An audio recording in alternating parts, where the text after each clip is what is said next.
Alam naman po natin na ang buhay ay umiinog o umiikot. It is like a cycle. Tama po yung sinasabi sa Ecclesiastes, Kabanatang 3, talatang 1 hanggang 2. Sa bawat bagay ay may kapanahunan at panahon sa bawat panukala sa silong ng langit. Panahon ng kapanganakan at panahon ng kamatayan, panahon ng pagtatanim at panahon ng pagbunot ng itinanim. Kaya kung may panahon ng pagsilang at may panahon ng kamatayan, hindi ba tama lang na pag-isipan natin at gugulin ang mga panahong binibigay sa atin ng Diyos sa gitna noon habang tayo po ay nabubuhay? Kailangan pag-isipan natin paano ba natin isinasabuhay ang bigay na ito ng Diyos. Wala tayong control sa panahon ng ating kapanganakan at hindi din natin alam kung kailan naman tayo kukunin ng Diyos. Pero sa mahabang panahon na ibibigay ng Diyos, hindi natin alam. Sa iba mas bata, sa iba mas matanda na. Pero sa haba ng panahon iyon, sapat ang panahon na binibigay ng Diyos para tayo ay tumingin sa Kanya, kumilala sa Kanya, at matuto sa Kanya. At gamitin ang napakahalagang buhay na ito ayon sa mabuting plano ng Diyos. Sana'y pinag-iisipan po natin yan. Yan mismo ang naganap kay Apostol Pablo nung kanyang sinabi sa ikalawang Timoteo. Ikalawang Timoteo, Kabanatang 4, talatang 6 hanggang 8. Ito na yung huling bahagi ng buhay ni Apostol Pablo. Sabi niya, sapagkat ako'y iniaalay na at ang panahon ng aking pagpanaw ay dumating na. Nakipagbaka ako ng mabuting pakikipagbaka. Natapos ko na ang aking takbo. Iningatan ko ang pananampalataya. Buhat ngayon ay natataan sa akin ang utong ng katwiran na ibibigay sa akin ng Panginoon na tapat na hukom sa araw na yon. At hindi lamang sa akin, kundi sa lahat din naman ng mga naghahangad sa kaniyang pagpapakita.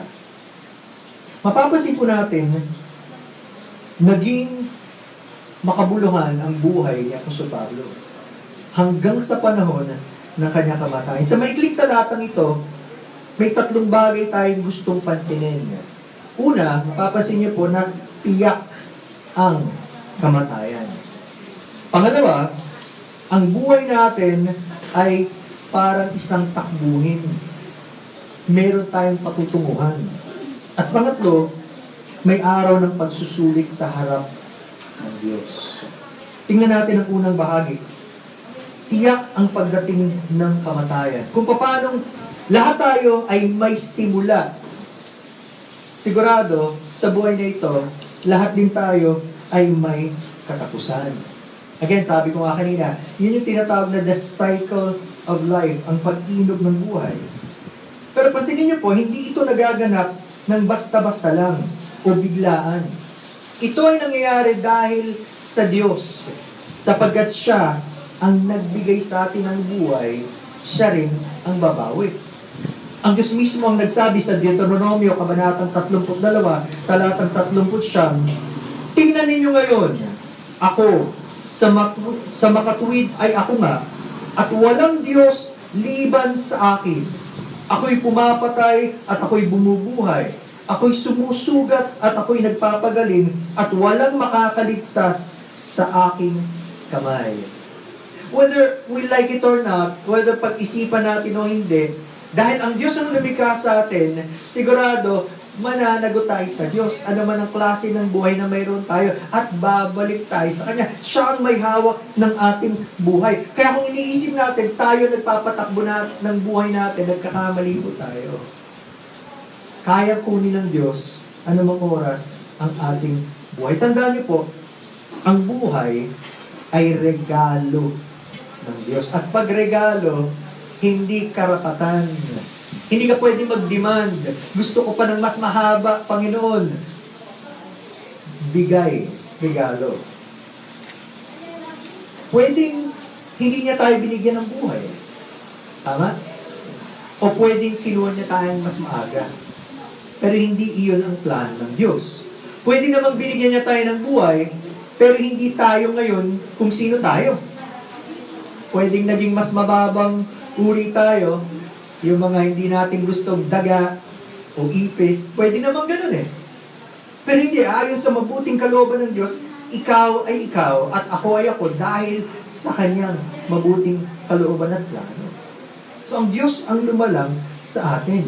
At bawat isa sa atin, sabi ng Biblia, ay nilalang ayon sa wangis ng Diyos. Ibig sabihin, tayo ang binigyan ng Diyos ng kakayahan para umunawa, makaintindi at magkaroon ng relasyon sa Kanya. Hindi niya ito ibinigay sa mga halaman, sa mga hayop, sa tao lang. At nung nilikha ng Diyos si Adan, ginawa niya mula sa alabok, inanyuan niya sa hugis ng tao at sabi doon, hiningahan niya ang butas ng ilong ni Adan at siya'y naging buhay na kaluluwa. Ibig sabihin, yun talaga tayo. Itong panlabas, parang bahay lang yan. Pero yung ating totoong pagkatao, yung ating kaluluwa sa oras na kunin na ng Diyos, ang matitira na lang itong bahay na ito. Kaya, yun ang nakikita natin at naaalala natin ngayon habang nakahimlay sa harapan natin si Kuya Rohi. Pero siya ay humaharap na sa Panginoon. Kaya nga panalangin natin sa mga panahon siya'y nakinig ng salita ng Diyos, yun ay kanyang isinapuso at naging totoo ang kanyang pagkakilala sa Diyos. Dahil yun lamang ang paraan para magkaroon siya ng tunay na kasiyahan sa piling ng Diyos. Kapag hindi natin naisip na pahiram lang ang buhay natin, isang bagay na napakadaling mangyari. Pwedeng gamitin natin kung paano natin gusto at base sa kalikasan ng tao dahil pinanganak tayong makasalanan, pwede tayong mapariwara. Pwedeng gawin natin lahat ng gusto natin pero malayo sa gusto ng Diyos.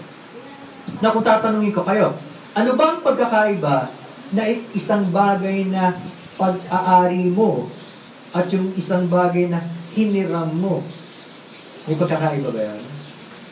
Napakalaki. Di ba? Kung sa'yo yan, of course, malaya kang gawin kahit ano. Pero kapag hiniram mo, mas maingat ka ba? Oo naman. Lalo na kung ikaw yung responsableng tao, dahil pwedeng mawala, pwedeng masira, at baka ikagalit ng may-ari. Hindi naman sa'yo, pinahiram lang. At kung gano'n na maisip natin ang buhay natin ay pahiram ng Diyos, hindi mo siya sasayangin sa mga bagay na walang kabuluhan, at lalo na sa mga bagay na ayaw ng Diyos na nagbigay sa atin yan. Pahiram lang ito, at isang araw, kukunin muli ng Diyos. Huwag nating sayangin ang maikling panahon ibinigay ng Diyos.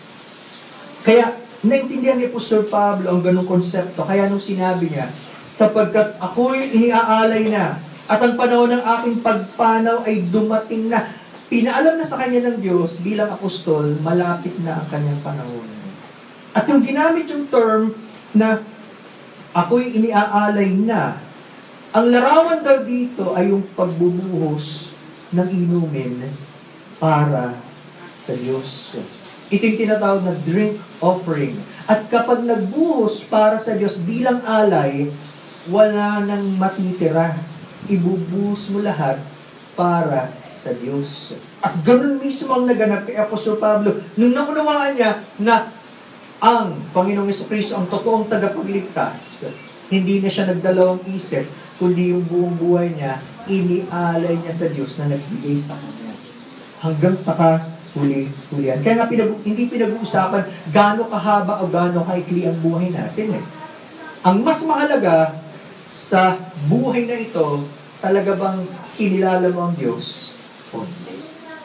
Kahit mahaba kang buhay mo, pero palayo ka naman sa Diyos at hindi mo siya pinahalagan, sayang. Pero kahit maikli lang yan, kung ito ay para sa Diyos at ginamit mo para sa kaluwalhatian ng Diyos, yun ang may kabuluhan.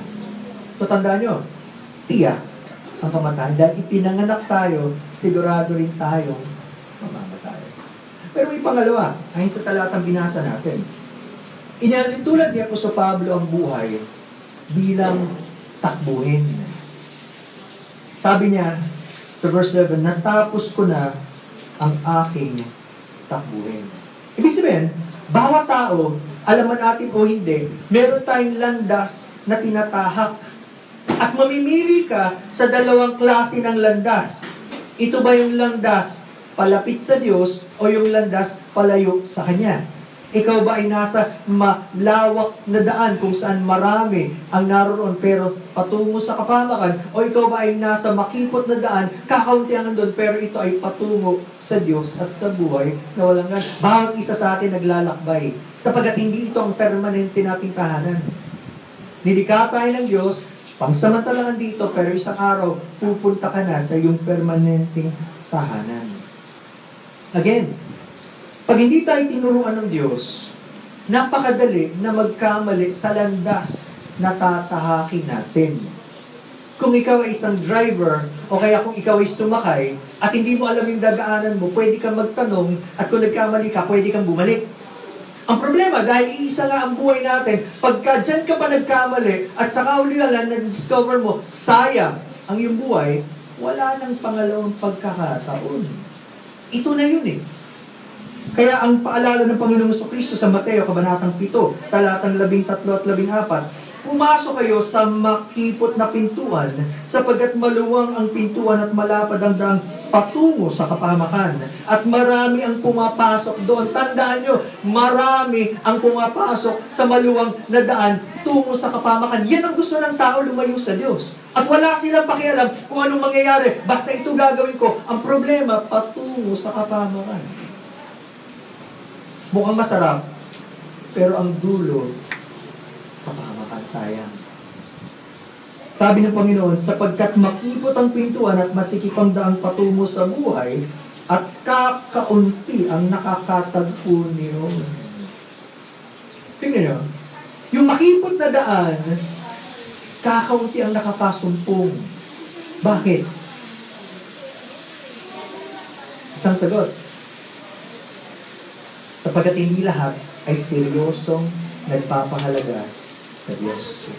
Lahat daw tayo ay nagsilihis, kanya-kanya tayo ng daan, at hindi natin pinapahalagan ang Diyos na nagbigay sa atin ng lahat.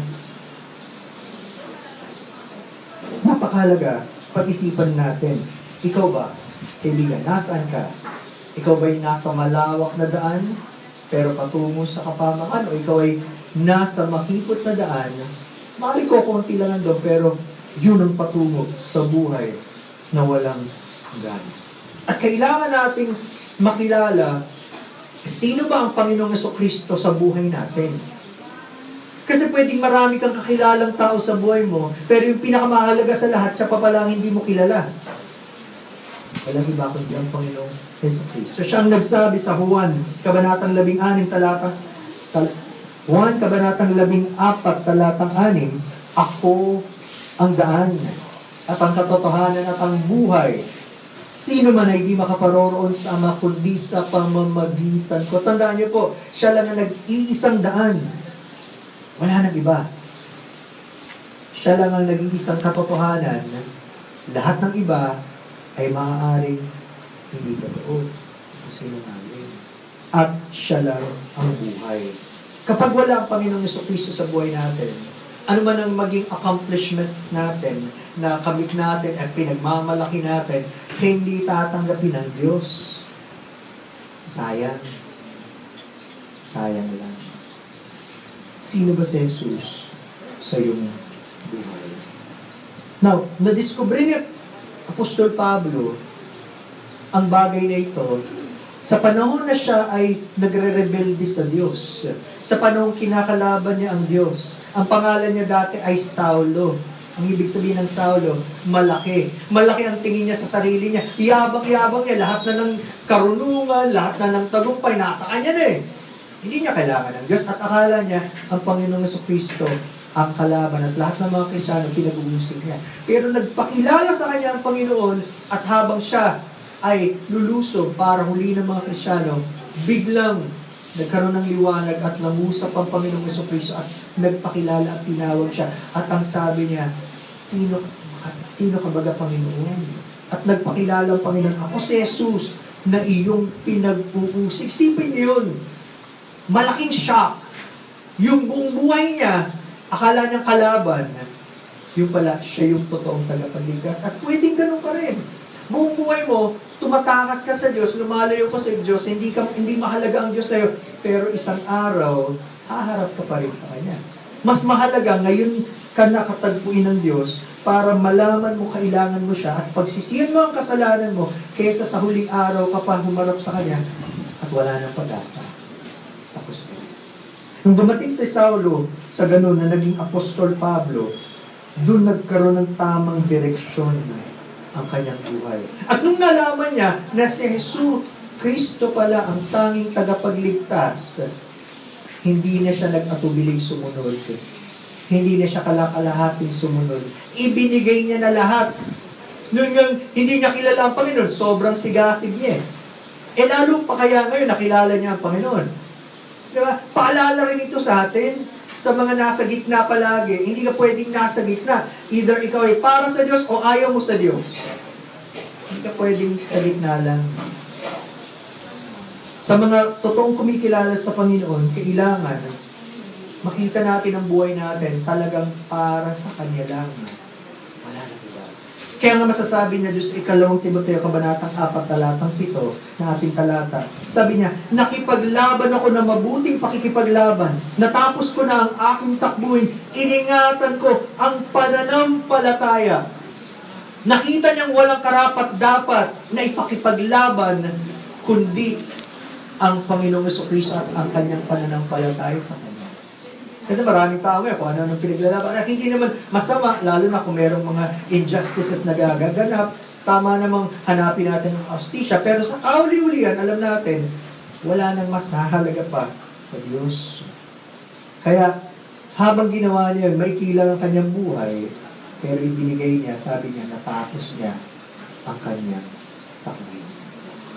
Nasang takbuhin ka ngayon sa iyong buhay? Ikaw ba nagdadalawang isip ka ba? Kung talagang ito ay para sa Diyos? Okay. Decision ka na dahil sabi nga nila, yung hindi mo pagdidesisyon na rin. At yung ayaw sa Kanya, sa Panginoon, ay pagtanggi sa Kanya.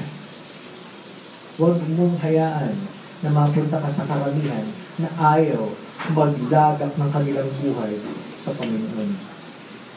Kaya pala, dito natin makikita bakit pinakamahalaga na unang maganap na makilala mo sino ang totoong tagapagligtas at Panginoon ng buhay mo. Siya ba talaga ang Panginoong Jesucristo o nagtitiwala ka pa sa iba o sa sarili mo? Tumatawag ka ba sa iba para iligtas ka? Dahil kung hindi mo makikilala ang tagapagligtas, pwede kang mapahama. Alam niyo naman sinasabi sa Roma, kabanatang 3, talatang 23, sapagkat ang lahat ay nagkasala nga at hindi nakaabot sa kalwalatian ng Diyos. Kahit bata, kahit matanda, makasalanan. Lahat tayo, pinanganak tayo makasalanan. At hindi natin mapigilang magkasala sapagkat yun ang kalikasan natin. Ang problema, nagagalit ang Diyos sa kasalanan natin. At hindi niya pwedeng palagpasin, kaya isang araw kailangan niya itong hatulan. Ang problema, yung kasalanan din na nagpapahiwalay sa atin sa Diyos. Kaya kahit anong panalangin mo, kahit anong simba mo, kahit anong pagiging relihiyoso mo, hindi pwedeng tanggapin ng Diyos. Bakit? Kasi ang nakikita niya, ang iyong pagiging makasalanan. At lahat tayo, marumi kamay, punong-puno ng kasalanan. Wala kang pwedeng ibigay sa Diyos na pwedeng tanggapin ng Diyos sapagkat siya ay banal. Pero, yun nga ang dahilan, kaya dumating ang Panginoong Jesucristo para sa mga makasalanan. Hindi naman siya dumating para sa mga matuwid. Kasi kung matuwid ka na, hindi mo kailangan ng tagapagligtas. Pero naparito siya para sa mga napapahamak, para sa mga nawawala. At kapag nakilala mo siya bilang tagapagligtas, dun magsisimula ang totoong paglalakbay mo sa buhay. Alam mo na ngayon, magkakaroon ka ng direksyon at alam mo na tama na yung dinadaanan mo. Hindi ka na nagdadalawang isip, hindi ka na yung nagtataka, saan ba ako? Papaalam ng Diyos. Kailangan natin ang pagkakilala sa Diyos, ang totoong pananampalataya na nakasalig sa Kanyang mga salita. Hindi lang yung nakagis na natin, hindi lang yung akala natin, yung totoo nakapahayagan ng Diyos. Kaya pansinin niyo po, kung tiyak ang kamatayan, Kinakailangan, tiyakin din natin ang direksyon ng ating buhay. Hingi natin sa Panginoon, gabayan tayo para huwag tayong maligaw. Bakit? Sapagkat yung pangatlo, alam natin, may araw ng pagsusulit sa harap ng Diyos. Sabi sa Hebreo, kabanatang 9:27, at kung paanong itinakda sa mga tao ang mamatay na minsan, pagkatapos nito ay ang paghukom. Napansin niyo ba yun? Ilang beses lang daw tayong mamamatay? Minsan. Kaya walang reincarnation, uulit-ulit ka. Ibig sabihin, isang beses kang mabubuhay, isang beses kang mamamatay, and that's it. Wala ka ng second chance or opportunity. Ito na yun. Kaya ganun kahalaga, yung buhay na ito sapagkat iisa lang yan. Wala nang kapalit. Ano nga daw ang ipagkakaloob ng isang tao, makamtan man niya buong sanlibutan, mapahamak naman kaluluwa niya. Wala kang pwedeng ipalit niya, nag-iisa yan. Ba't mo sasayangin? Hindi ko lang alam kung anong takbo ng isip ng mga tao na pag sinasabi, isa na nga lang buhay ko, di gamitin ko na kung paano ko gusto. At least, masaya akong namatay. Masaya ka, pero pag harap mo sa Diyos, magdurusa ka, ano namang klaseng buhay yun? Mas maganda pa, sineryoso mo, at sa maikling panahon yan, talagang ninais mong makilala siya at sundin siya sa iyong buhay. Hindi ba yun ang tama? Sapagkat naniniwala ko kung meron sa atin man natataningan, halimbawa, sasabihin ng doktor, masamang balita, pero stage 4 na siguro ang iyong cancer, at marahil ilang buwan na lang ang iyong tatagal, palagi mo ba may panahon ka pa na maglalaro? May panahon ka pa na magbulakbol? May panahon ka pa na gawin yung mga bagay na walang katuturan? Hindi! Sa palagay ko, sa ilang buwan na yung gusto mong gamitin sa pinakamakabulang paraan. Pero tandaan nyo, hindi na magpapaalam ang Diyos sa atin. Hindi niya sasabihin, oy, bukas, ikaw naman ang kasunod. Ang kamatayan daw dumarating na para magnanakaw. Kung kailan hindi natin inaasahan. At mas maganda, habang tayo may buhay, may kalakasan, may tamang kaisipan, ito na yung panahon para totoong hanapin natin ang Diyos, kilalanin natin siya, at magpasakop tayo sa kanyang otoridad sa ating buhay. Huwag na natin baliwalin. Kung matagal na natin binabaliwala ang Diyos, ngayon na ang panahon para totoong hanapin natin siya. At ang pangako ng Panginoon, kapag hinanap mo siya, ay masusumpuman mo siya. Sapagkat hindi siya malayo sa lahat ng mga tunay na naghahanap sa Kanya. Sa palagay niyo ba, pwede ba tayong mabuhay ng baliwala lang, nang walang pakwenta-kwenta buhay, tapos expected mo pagharap mo sa Diyos, ayos lahat. Diba? Wala kang problema, tatanggapin ka ng Diyos. Palagay ko yun ang isang bagay na hindi naintindihan ng karamihan. Kapag nakikita niyo mga letrang RIP, anong ibig sabihin nun? Talaga bang lahat ng tao na namatay nasa kapayapaan? Parang hindi Kasi sabi ng Biblia, malawak ang daan, marami ang doon napapahamak. Hindi lahat, rest in peace. Lahat tayo gusto natin, mas maganda na kalagay niya. Talaga ba? Kinilala ba niya ang Diyos? O wala siyang panahon sa Diyos sa buhay niya? Palagay niyo ba mangyayari yun? Wala kang pagpapalaga, tapos pasado ka. Halimbawa, kung ikaw yung magte-take ng exam, hindi wala kang in-offer na panahon para pag-isipan yung exam. Hindi, pa-easy-easy ka lang. Palagay mo, anong mararamdaman ng estudyante, lalo na biglang pagbukat niya, napakahirap pala ng exam. Ano mararamdaman niya? Ano ito? Post na pawis. Diba, kinakabahan. Ano mararamdaman ng isang tao na nagnakaw at pumatay, nasa harapan na siya ng judge at ibibigay na ng judge yung paghatol? Ano nararamdaman ng tao? Sigurado mo pinakabahan. Alam niya may mali. Kaya huwag tayong pakasiguro, mga kaibigan, mga kapatid, na lahat tayo pupunta sa presensya ng Diyos sa langit kung hindi mo naman siya pinahalagan sa panahong ito. Ngayon ang panahon para kilalanin ng Diyos. Ngayon ang panahon para pagsisihan yung kasalanan natin. Hindi kapag wala na tayo. Tapos na. Huwag naman mangyari sa atin Yung madalas sa ating sinasabi, nasan daw pagsisisi? Meron ba nagsisi sa simula? Di mo alam yan eh. Ang pagsisisi daw sa huli. Ang problema, pag huli, huli na. Lalo na kung ito ay may kinalaman sa iyong pagkakilala sa Diyos. Wag yun. Sigurado lahat tayo haharap sa Diyos. Pero ang tanong, saan ka kapag humarap ka sa Diyos? Ikaw ba'y masayang kasama ang Diyos? O doon mo marirealize, sayang. Hindi ko siya pinahalagan. Alam niyo, itinala na sa Biblia sa atin ang larawan para wag na sanang danasin ng tao ang pagkalayo sa Diyos. Kaya alam, marami pumipili pa rin. Sa panahon ng paghatol, inilarawan sa pahayag, kabanatang 20, talatang 11 at 15 hanggang 15. Pag-isipan niyo po itong mga salitang ito. Sabi doon, at nakita ko ang isang malaking tronong puti, at ang nakaupo roon, ang lupa at ang langit ay tumakas sa kanyang harapan, at walang natagpo ang lugar para sa kanila. Takot na mga tao sa oras ng paghatol. At nakita ko ang mga patay, mga dakila at mga hamak na nakatayo sa harapan ng trono, at binuksan ang mga aklat. Binuksin din ang isa pang aklat, ang aklat ng buhay. At ang mga patay ay hinatulan ayon sa kanilang mga gawa, ayon sa nakatala sa mga aklat. Kaya wala makakapagtago eh. May record lahat eh. At inuluwa ng dagat ang mga patay na nasa kanya, at ibinigay ng kamatayan at ng Hades ang mga patay na nasa kanila, at hinatulan ang bawat tao ayon sa kanilang mga gawa. At ang kamatayan at ang Hades ay itinapon sa lawa ng apoy. Ito ang ikalawang kamatayan, ang lawa ng apoy. Palagay nyo ba tinawag na ikalawang kamatayan? Ano ba yung unang kamatayan?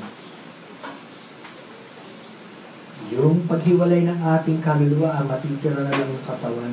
Kaya sabi natin, inilagay niya siya sa huling hantungan, yung katawan lang yun. Yung kaluluwa mo umaharap sa Diyos. Pero ang ikalawang kamatayan, yung pagpaparusa ng Diyos ng walang hanggan. Wala nang makakatakas sa pukot at galit ng Diyos. At sino mang hindi natagpo ang nakasulat sa aklat ng buhay, ay tinapon sa lawa ng apoy. Hindi mo pa alam ang ibig sabihin ng galit, pukot ng Diyos. At huwag mong hintayin na maranasan doon mismo sa iyo. Walang may gusto doon. Kaya nga sa kwento ng Panginoong Kristo, yung mayaman na walang pagpapalaga sa Diyos, yung nagising siya, pagkamatay niya, nadurusa na siya sa impyerno. At ang sabi sa sobrang init, pwede bang kahit isang patak lang? Hindi niya agad matiis. Isipin mo kung walang katapusan. Hindi mo alam ang ibig sabihin ng galit ng Diyos. Kaya ang sabi sa Biblia, tumakas ka sa galit o pukot ng Diyos. Huwag kang manatili at tumakas ka, pumunta ka sa tagapagligtas. Yun lang ang tanging para magkaroon ka ng takot, ayaw mong mapahamak, at lumapit ka, Panginoon. Sisisi ako sa kasalanan ko. Iligtas mo ko. Gaya ng ginawa ng tapalasan sa krus, kahit marami siyang kasalanan, tumingi siya ng tulong sa Panginoon para isama siya sa kanyang kaharian, at sabi ng Panginoon, ngayon din, isasama kita. Ito yung naranasan ni Apostol Pablo, kaya siya nagkaroon ng katiyakan. Kasi alam niya, nung nakilala niya ang tagapagligtas, siya ang pinagtiwalaan niya at hindi na siya lumayo. Siya ang kanyang pinaglingkuran, siya ang kanyang sinumba. Ito naman yung kabaliktaran. Ang mga taong nagkaroon ng pananampalataya sa kanya, may katiyakan sa buhay na walang hanggan. At ang sabi niya, 2 Timoteo kabanatang 4 talatang 8, kaya't mula ngayon ay nakalaan na sa akin ang putong ng katuwiran na ibibigay sa akin ng Panginoon na tapat na hukom sa araw na yon. At hindi lamang sa akin, kundi sa lahat din naman ng mga naghahangad ng kanyang pagpapakita. Tandaan niyo po, ang Diyos ay tapat na hukom. Kung anong nararapat, ibibigay niya. Sa mga taong ayaw sa Kanya, isa lang ang nararapat, ang galit at parusa ng Diyos sa walang hanggan. Pero sa mga tunay na nagtitiwala sa Panginoon at sa Kanya umaasa para sa kaligtasan, isang bagay ang tiyak. May pangako ang Panginoon na buhay na walang hanggan at hindi lang yun. Yung Kanyang presensya ay naroroon at napakabuti ng Diyos. Siya pa rin ang maggagantimpala sa lahat ng mga totoo sa Kanya. Kaya hindi pala walang kabuluhan ang mga tao na nagpapatuloy lumapit sa Diyos at magtiwala sa Kanya. Panalangin ko, pinapag-isip tayo ng Diyos sa mga panahon ito. At isang araw tayo rin, darating sa panahon ito, tayo naman ang maihintay sa dakong ito.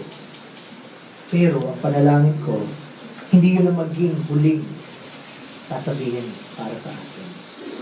At magiging totoo na tayo ay maging anak ng Diyos sa pamamagitan ng Panginoong Jesucristo at maranasan natin ang buhay na walang hanggan, walang kasing sarap na makapilit ang Panginoon. Huwag mo nang hintayin yung walang hanggang kapakanan na malayo. Naway pagpalain ng Diyos ang kanyang mga salita.